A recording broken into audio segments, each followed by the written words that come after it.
नमस्कार दोस्तों, DD red के एक और एक्शन वीडियो में आप सभी का स्वागत है। मैं हूं आलोक। तो आज जो वीडियो लेकर आया हूं वीडियो है American media shocked as dead economy के जवाब में मोदी ने ट्रंप को उधेड़ा। हाँ यार ये तो गजब का मामला हो गया है। और देखिए, कहते हैं कि झूठे का मुंह काला जरूर होता है, और ट्रंप वो झूठा है, मक्कार है, उसका मुंह एक बार फिर काला हो गया। ट्रंप ने क्या कहा था कि इंडिया की डेड इकोनॉमी कहा था ना। अच्छा, पहले उसके बारे में बताने से पहले एक तस्वीर आई है चाइना से। तस्वीर बड़ी वायरल हो रही है और ट्रंप को वो तस्वीर बड़ी चुभेगी। ये देखिए जरा इस तस्वीर को। ये ड्रोन से बनाया गया है। Modi welcome to China. ये सप्रांस office China welcome mister Modi in China. ये चाइना में वेलकम किया गया है। और मतलब हाल फिलहाल में मैं ये सोच भी नहीं सकता था कि ऐसी तस्वीर आएगी चाइना से। गलवान हुआ और उसके बाद जो एलएसी पर हुआ, बाकी सारी चीजें हुई, ऐसी तस्वीर आएगी। हालांकि अभी भी मैं कहता हूं कि हम चाइना पर बिल्कुल भरोसा नहीं करते। हम चाइना को बिल्कुल अपना दोस्त नहीं मानते। हम चाइना को बिल्कुल अपना पार्टनर नहीं मानते। हाँ, चूंकि जियो पॉलिटिक्स है, नेबर है, साथ में रहना है, तो बिजनेस करना पड़ेगा, जरूरत की चीजें करनी पड़ेंगी, बाकी ऊपर नीचे चलेंगी। लेकिन जहां पे जब एक बार फाइनल हो जाए कि नहीं अब नहीं हो सकता, अब गले से ऊपर चीज होगी, तो सब बंद भी हो सकता है। ऐसा कुछ नहीं। पाकिस्तान के साथ है ना, 78 साल पाकिस्तान को झेला ना हमने। लेकिन अब देखिए 2019 के बाद से क्या हो रहा है। 6 साल हो चुके हैं, 6ठा साल चल रहा है, बाप बाप कर रहे हैं पाकिस्तान। खैर, तो ऐसी तस्वीर की उम्मीद नहीं थी मुझे, लेकिन चलिए कोई बात नहीं। लेकिन हाँ, बात हो रही थी डेड इकोनॉमी की। पगले ट्रंप ने कहा कि डेड इकोनॉमी है। ठीक है, अब जरा मैं आपको खबर दिखाता हूं। सीएनबीसी की, ये इंटरनेशनल न्यूज़पेपर है, इसका जो भारत वाला विंग है वहां पे ये खबर आई है। वैसे ये खबर है चारों तरफ। India's economy grows eight faster than expected 7.8% in the June quarter. Bharat की इकोनॉमी जो है वो जितना सोचा गया था, एक्सपेक्ट किया गया था, उससे भी तेजी से बढ़ रही है। 7.8% पे जून क्वार्टर में यह खबर आई है। और इसके बाद यार बड़ी अच्छी हेडलाइन दी है द इकोनॉमिक टाइम्स ने। यार बड़ा मजा आया उस हेडलाइन को देखकर। जब मैंने हेडलाइन देखा तो मैंने कहा यार ये बड़ा तमाचा ट्रंप को। जरा देखिए, dead economy anyone question mark, expansion at 7.8% in first quarter, focus shifts to sustaining momentum. ये तमाचा है। ऐसा तो है नहीं कि अमेरिकन के पास ये खबर नहीं पहुंचेगी, पहुंचेगी ना। तो डेड इकोनॉमी कोई है, पूछ रहे हैं। ये है मामला। चलिए वीडियो देखते हैं, वीडियो में क्या। जापान की धरती से प्राइम मिनिस्टर मोदी ने डोनाल्ड ट्रंप को कड़ा संदेश दिया है। 2 दिन की यात्रा के पहले ही दिन उन्होंने भारतीय अर्थव्यवस्था की ताकत को दुनिया के सामने रखा। उन्होंने निवेशकों से साफ कहा, भारत में पूंजी सिर्फ बढ़ती नहीं, कई गुना होती है। यह यात्रा ऐसे समय में हो रही है जब अमेरिका ने भारत से निर्यात होने वाले कपड़े, सी फूड और गहनों पर 50% तक टैरिफ लगा दिया है।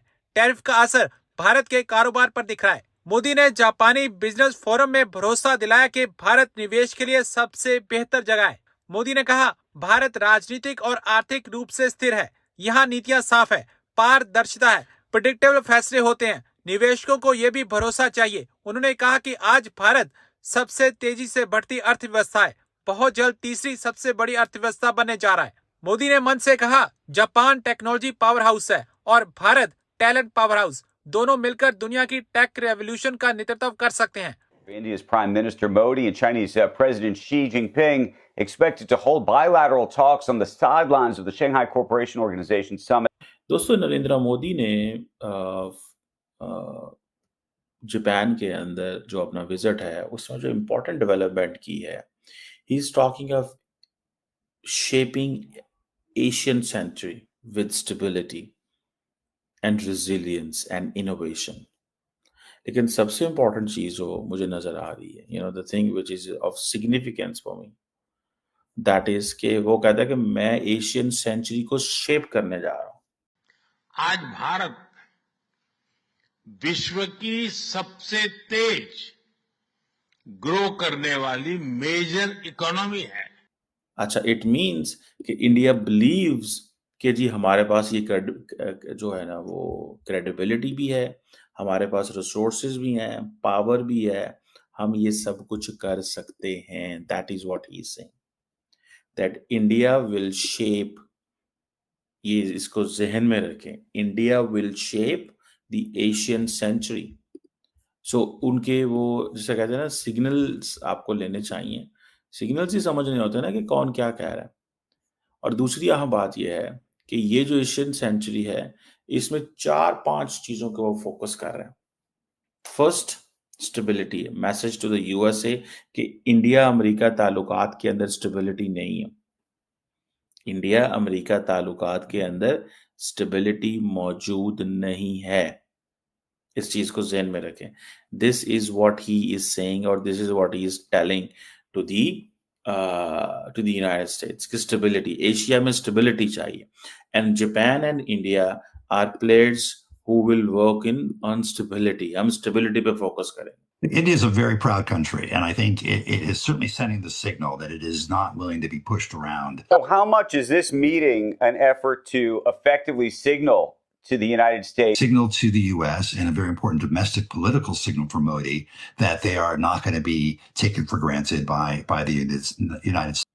सेकेंड चीज है कि resilience, और वो कहता है देखिए बड़ा क्लियर है। अब तो वेस्टर्न मीडिया पूरा ये कह रही है कि शी जिनपिंग जो हैं वो दो बड़े लीडर्स, मजबूत लीडर्स को वेलकम करने जा रहे हैं। एक तरफ मोदी, एक तरफ पुतिन।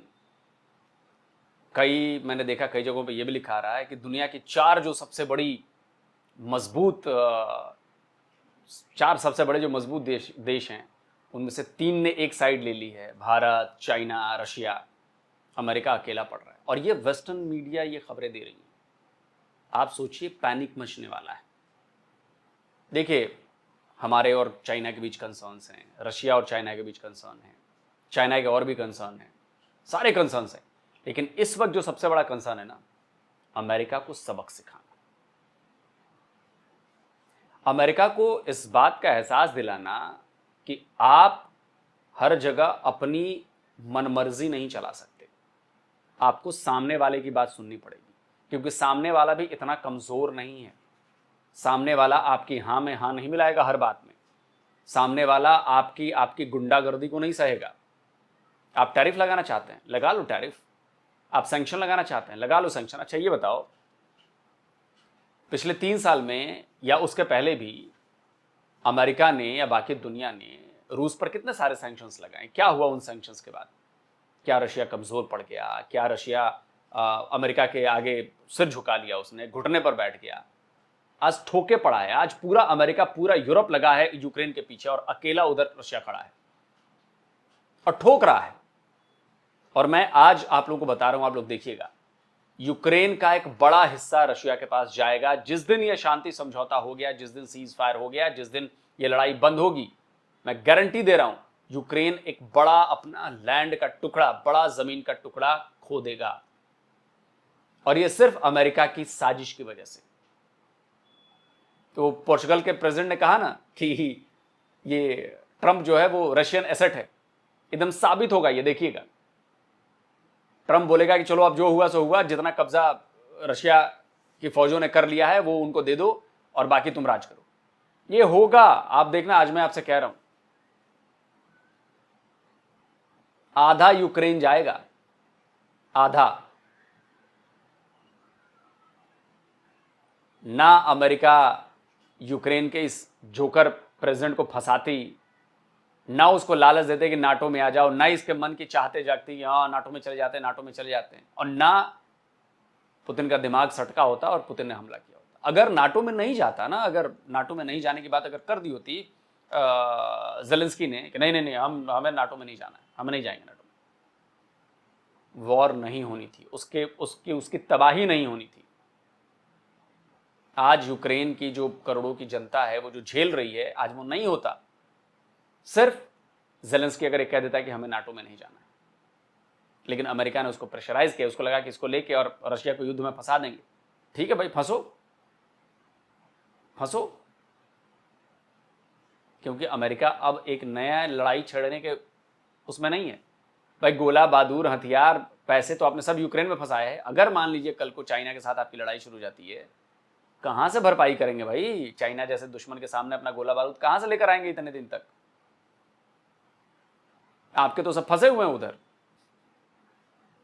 रेजिलियंस तब मिलेगी अगर स्टेबिलिटी होगी, अगर तुम हमारे साथ लंबा काम करोगे, अगर तुम हमारे साथ इंगेज करोगे, और हमारी रेजिलियंस तब एस्टैब्लिश होगी जब हम आप और इंडिया और जो रेस्ट ऑफ द वर्ल्ड है, पर्टिकुलरली अमेरिका, जापान जो है, वो हमारे साथ मिलकर कारोबार करेंगे, तो हमारी रेजिलियंस तैयार होगी। तो हमारी रेजिलियंस चाइना के अगेंस्ट कैसे बनेगी अगर आप हमारे साथ स्टेबिलिटी नहीं होगी? समझ रहे हैं आप इसको ये बारीक लाइन है, इनको समझें। यानी कि शी जिनपिंग जो है वो एक तरह से पूरी एक चीज समझ में नहीं आती, ये पाकिस्तानी एनालिस्ट को ये बात नहीं समझ में आती, बिल्कुल क्लियर नहीं आती है समझ में। कह रहे तुम लोग ये कहना बंद कर दो कि चाइना के सामने टक्कर में हम। अरे भाई, चाइना और भारत का कोई कंपेयर नहीं है, कंपैरिजन नहीं है। फैक्ट आप लोगों को पता है, उसके बाद भी आप लोग ये बातें बोलते हो जैसे पाकिस्तान और भारत का कोई कंपैरिजन नहीं है। कंपैरिजन करना बेईमानी है, वैसे ही चाइना और भारत का कंपैरिजन करना बेईमानी है। चाइनीज इकोनॉमी $90 ट्रिलियन की है, हमारी $4 ट्रिलियन की है। कहां से करेंगे भाई? पर कैपिटा इनकम हमारी करीब करीब 2800-2900 $3000 से नीचे ही है पर कैपिटा इनकम डॉलर में, उसकी $12-13,000 की है। कहां है कंपैरिजन? मैन्युफैक्चरिंग में नंबर 2 पे बैठा हुआ है, वो कहां है कंपैरिजन? ये बेईमानी है कहना। देखिए, मैं बार बार अपने कई वीडियोस में ये बात कह चुका हूं कि यार भाई, टक्कर उसको दी जाती है अगर आप उसके बराबर हो। मैं ताकत की बात नहीं कर रहा, मैं इकोनॉमी की बात कर रहा हूं। सारा खेल इकोनॉमी का है, और इकोनॉमी में हम चाइना के आगे नहीं है कहीं। क्यों नहीं ये बात समझ रहा है कोई? हम मैन्युफैक्चरिंग में नहीं है, पूरी दुनिया नहीं है। तो हमारी टक्कर कि कोई आएगा और भारत खड़ा हो जाएगा चाइना के सामने, ऐसा नहीं है। चाइना की अपनी एक राह है, हमारी एक अपनी राह है। हमारी चुनौती हम खुद हैं। हमारे सामने बड़ी चुनौती यह है कि पिछली बार जहां पर हम थे, क्या हम उससे आगे बढ़े कि नहीं बढ़े? उससे आगे निकले कि नहीं निकले? मैं यहां जमीन पर हूं और अब मैं रेस लगा लूं कि नहीं, मैं सूरज तक रेस लगाऊंगा। अरे भाई, उस रेस में हुई नहीं मैं। जिस रेस में, जिस लीग में चाइना है, उस लीग में भारत नहीं है। लेकिन पाकिस्तानी एनालिस्ट ऐसे लोग हैं, क्या कहें। एक तरह से पूरी तरह से तैयार हैं दुनिया के बेहतरीन और दुनिया के स्ट्रॉन्ग लीडर्स को वेलकम करने के लिए। एक तरफ पुतिन होंगे जो कि रशियन प्रेसिडेंट हैं, और दूसरी तरफ प्राइम मिनिस्टर मोदी जो भारत से पहुंचेंगे, उन्हें भी वेलकम किया जाएगा। वैसे तो पाकिस्तान से शहबाज शरीफ साहब भी जो है वो भी एससीओ मीटिंग का हिस्सा बनेंगे, लेकिन इस वक्त क्योंकि रशियन प्रेसिडेंट और उनके साथ साथ इंडियन प्राइम मिनिस्टर दोनों ही इस वक्त डोनाल्ड ट्रंप जो है उनकी नजरों में है, और दोनों के ही जो रिलेशंस है वो एक तरह से अमेरिका से बहुत अच्छे नहीं चल रहे, या यूं कह लीजिए कि डोनाल्ड ट्रंप से बहुत अच्छे नहीं चल रहे। इसलिए तमाम नजरें इस वक्त एससीओ मीटिंग पे हैं, और यकीनन शी जिनपिंग भी इसमें से कुछ ना कुछ निकालने की कोशिश करेंगे कि जिससे उनका फायदा हो। अमेरिका से कभी भी चाइना की ऐसा सच नहीं बनी है, और हमेशा से एक टेंशन रही है, एक तरह का कंपटीशन भी रहा है। एक सबक है या उन लोगों के लिए एक लेसन ये है कि जी जो ये समझ रहे हैं कि ये दूरियां काफी अरसे रहने वाली हैं और इससे हम कोई बेनिफिट उठा सकते हैं, तो जी दो लोगों के झगड़े में तीसरे का फायदा तो रहता ही है, लेकिन वो तीसरा जो है वो कितने दिन फायदा उठा सकता है, ये जरूर देखने वाली बात है। और अगर हम इस तरफ ना सोचकर और सिर्फ ये सोचें कि हम काम कैसे कर सकते हैं, हम आगे कैसे बढ़ सकते हैं, तभी पाकिस्तान का कुछ भला होता हुआ दिखाई देगा। जाहिर है कि मोदी, मैं कहूँगा, he is now one of the best PM. Otherwise अगर आप सिर्फ ये सोचें कि जी क्योंकि अमेरिका और भारत के आपस में टेंशन हो गई है तो इससे हमारा कोई फायदा होगा, तो यकीनन ये फायदा बहुत ही शॉर्ट पीरियड के लिए होगा, और हो सकता है उसके बाद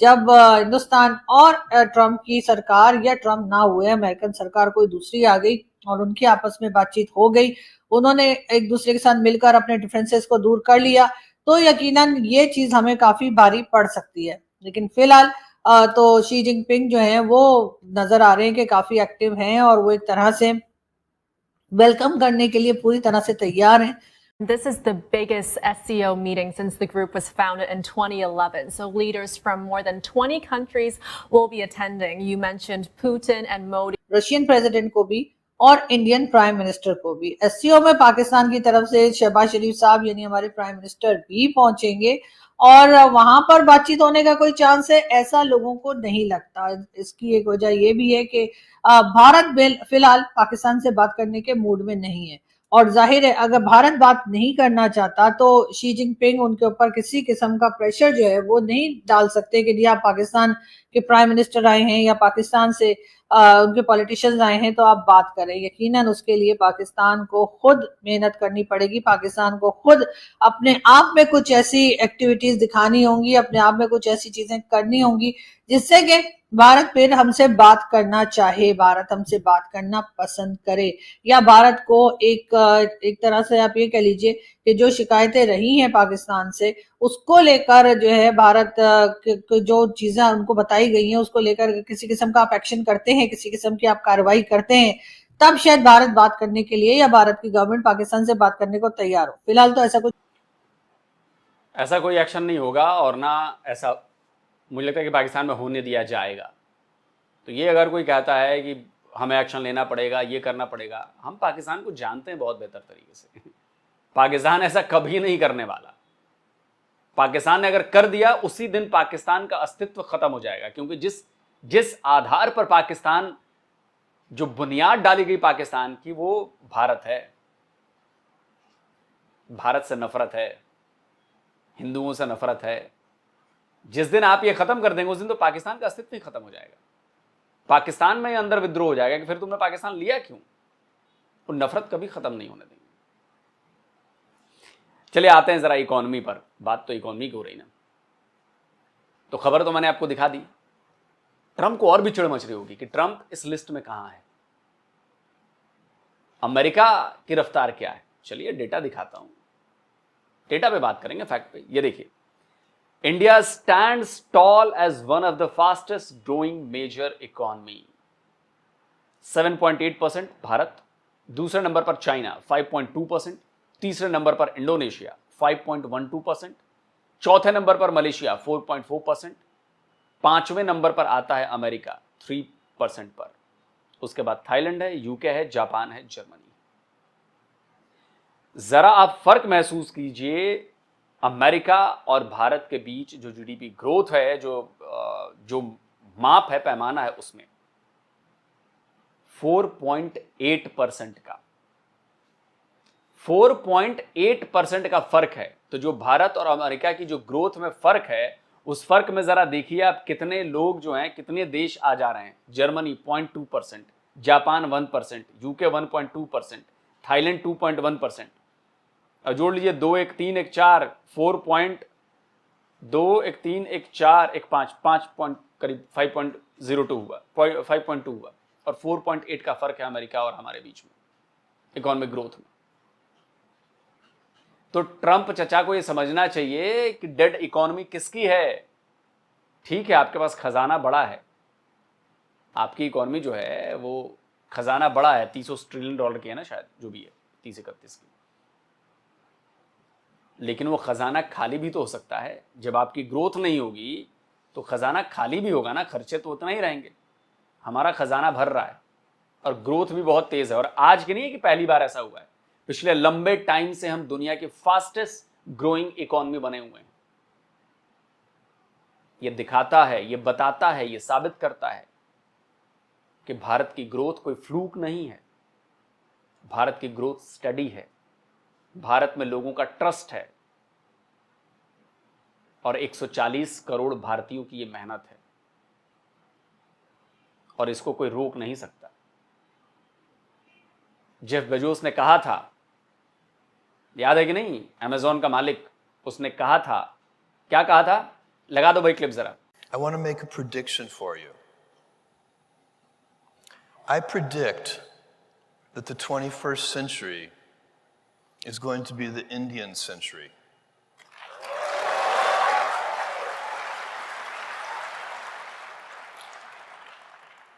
The dynamism, the energy, everywhere I go here, I meet people who are interested in self-improvement and growth. This country has something special, and it's a democracy.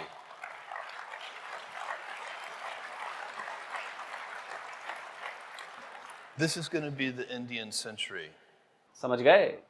तो 21वीं सदी हमारी है, भारत की है, और ये भारत से कोई छीन नहीं सकता, चाहे आप कितनी साजिशें कर लो, कितना भी हमें झुकाने की कोशिश कर लो, कितना भी हमें धमकाने की कोशिश कर लो। भारत ना धमकी सहेगा, ना झुकेगा, आपको पलट कर जवाब देगा, और पलट कर जवाब दिया है भारत की इकोनॉमी में 7.8%। चिढ़ना है, रोना है, तड़ना है, ट्रंप करते रहो। अमेरिकन को पता है कि अमेरिकन ने आपकी उनके प्रेसिडेंट ने बहुत भारी गलती कर दी है, और गलती का खामियाजा बहुत बड़ा होगा। दोस्तों, आप क्या कहते हैं? कमेंट करके अपनी राय दीजिए। जल्दी मिलता हूं एक और नए वीडियो के साथ। नमस्कार, जय हिंद। तो अगर आप चाहते हैं मुझसे बात करना, मुझसे कोई सवाल पूछना, तो फैन कॉल पर आप मुझसे कनेक्ट हो सकते हैं। फैन कॉल में ये सुविधा है कि आप अपने हिसाब से वहां पर जाकर टाइम स्लॉट बुक कर सकते हैं कि आपको फलाने दिन मुझसे बात करनी है, फलाने टाइम पे मुझसे बात करनी है। लेकिन ये भी बता दूं कि ये पेड सर्विस है,